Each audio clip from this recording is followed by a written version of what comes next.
Galatians 5 19 jusqu'à 25. Suratra masina, suratra masina, suratra masina.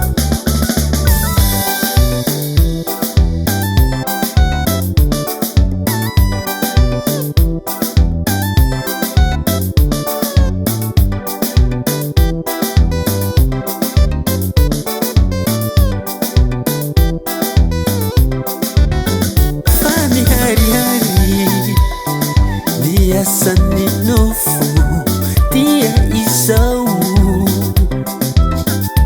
fizangazangana fahalutuana fijejujejuana fanumpantsampi fanaovana odratsy.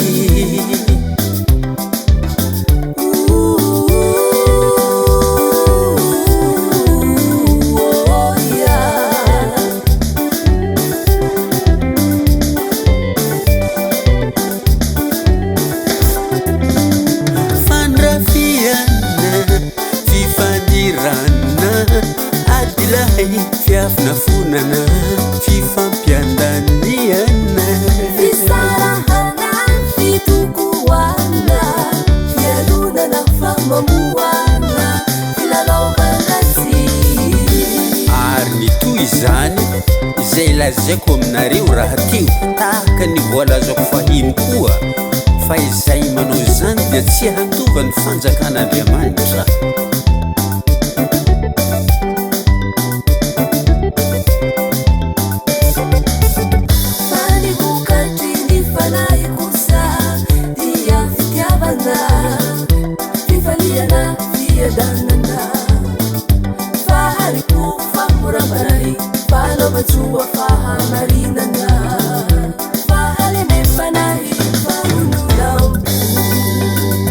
Tsy misy lalàna manohitra izany eo amin'Andriamanitra.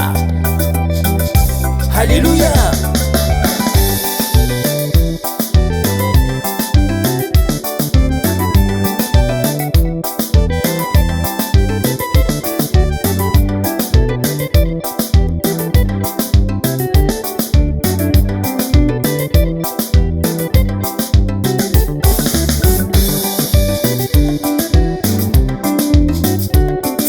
Soratra hoe fa izay any Kristy Jesosy dia efa nanombo ny nofony mba amin'ny faniriany sy ny filany tamin'ny azo fijaliana.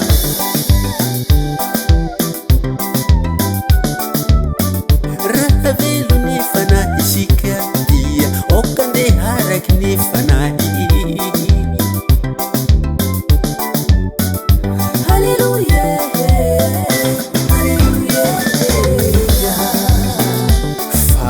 Harihary ny asan'ny nofo